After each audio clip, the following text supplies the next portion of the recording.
Yaka Sidibé, ministre du Commerce, de l'Industrie et des PME de la République de Guinée. Tout d'abord, je voudrais, au nom du chef de l'État, le général d'armée Mamadi Doumbouya, exprimer notre profonde gratitude au peuple sénégalais, à son Excellence Monsieur le Président Bassirou Diomaye Faye, à son Premier ministre Ousmane Sonko et à mon homologue du Commerce et de l'Industrie, pour l'honneur offert à la Guinée en tant que pays invité d'honneur. Cette 32e édition de la Foire internationale de Dakar est une rencontre exceptionnelle pour nous en tant que pays africain, un rendez-vous incontournable également de donner et de recevoir pour nos entreprises, nos investisseurs et nos opérateurs économiques.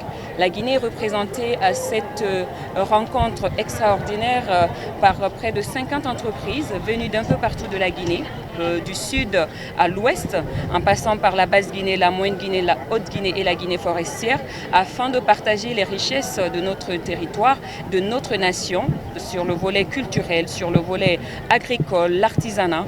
Nous avons profité de cette belle occasion offerte à la communauté guinéenne de présenter également nos atouts. Nous avons compris qu'à travers la Foire internationale de Dakar, nous voulons créer un pont économique entre la Guinée et le Sénégal. Et je pense que tous nos opérateurs, nos industriels et nos entreprises qui prennent part à cette 32e édition profiteront pour poser des bases de partenariat solides, un commerce international équitable et surtout un rendez-vous incontournable pour toutes nos PME. Encore une fois, nos chaleureux remerciements au peuple sénégalais pour l'hospitalité légendaire. Encore une fois, joyeux cinquantenaire à la Foire internationale de Dakar. Jean-Pierre Karabaranga, ambassadeur du Rwanda au Sénégal. Et je couvre aussi le Mali, la Guinée-Bissau, la Gambie et le Cap-Vert. Au nom du chef de l'État, son Excellence le Président Paul Kagame, je suis heureux et ravi, avec toute ma délégation, d'être ici à la 32e édition de la FIDAK et surtout l'anniversaire des 50 ans du CICES. Pour le Rwanda, c'est un honneur d'avoir été choisi, surtout que ça coïncide avec ce cinquantenaire. On est présent ici par la volonté du chef de l'État qui a voulu que le Rwanda réponde présent à l'invitation de son Excellence, le président Diomaye Faye, qui a voulu que le Rwanda soit présent à cette édition. Le Rwanda est ici avec 25 entreprises de plusieurs secteurs. On est des femmes et des hommes, et comme vous l'avez remarqué, c'est beaucoup plus des jeunes. Aujourd'hui, le Rwanda, est, comme partout dans toute l'Afrique, est composé de plus de 65% de jeunes de moins de 30 ans. Et comme vous l'avez constaté, le génie rwandais, à travers les produits que vous avez vus, a pu être exposé ici. Et aujourd'hui, nous attendons de ces exposants la découverte du marché de l'Afrique de l'Ouest.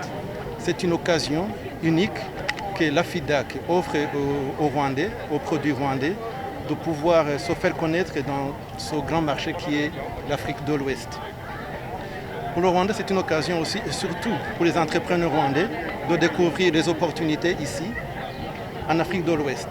La plupart du temps, nous observons que les Africains ne font pas de commerce entre nous. Alors la FIDAK qui est là, c'est une opportunité, surtout pour ceux qui ne connaissent pas encore ce marché.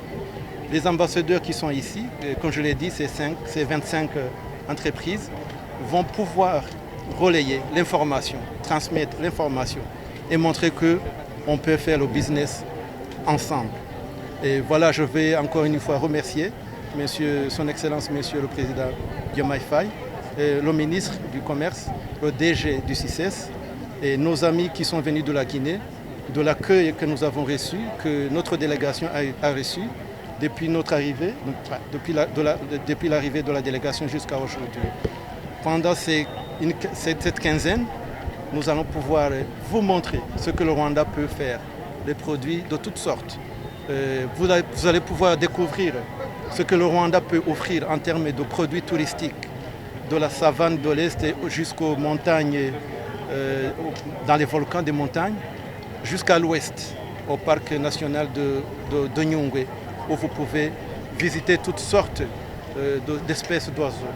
Donc brièvement, en très peu de temps, le Rwanda va pouvoir montrer au reste du monde et surtout à nos frères et sœurs de l'Afrique de l'Ouest, à commencer par les Sénégalais, qu'ils peuvent venir faire des business au Rwanda, travailler avec les Rwandais, visiter le Rwanda et vice-versa.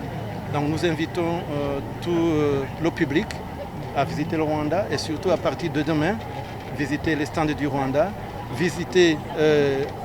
participer à la journée du Rwanda qui commence demain à 9 h, parce que nous allons pouvoir exposer de long en large tout ce que le Rwanda peut montrer en termes de commerce, en termes de production et en termes de tourisme. Donc je vous remercie de votre participation aussi, de votre présence et encore une fois, Jelle Jeff. Merci beaucoup. Dr Serigne Diop, le ministre de l'Industrie et du Commerce.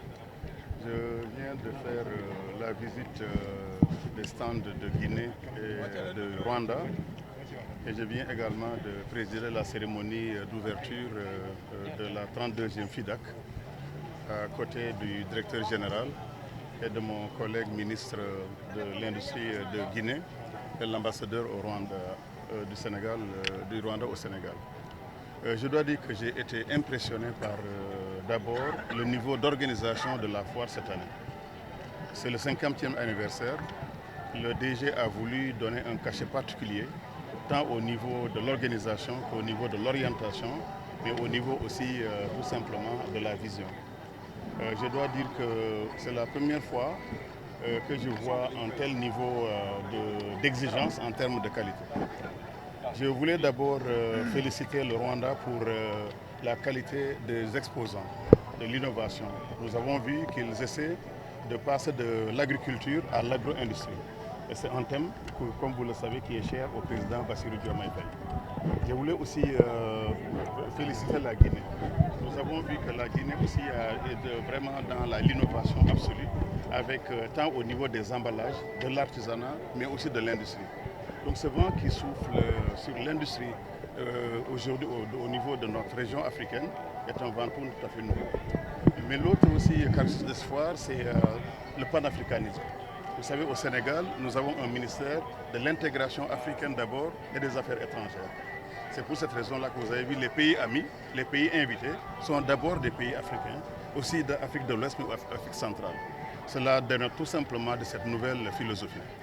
Pour les 50 prochaines années, je disais tout à l'heure au DG, nous devons revoir la foire. Nous devons penser à faire de ce centre-là un World Trading Center.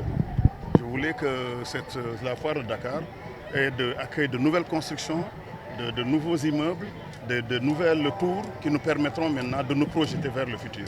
Mais ce n'est pas que ça. Nous voulons aussi faire en sorte que le CICES ne soit plus seulement une foire de Dakar. Il faut que ce soit une foire dans les 14 régions du Sénégal, à côté des chambres de commerce et d'industrie du Sénégal, pour accueillir aussi les artisans de Ziguinchor, de Matam et de Fatick.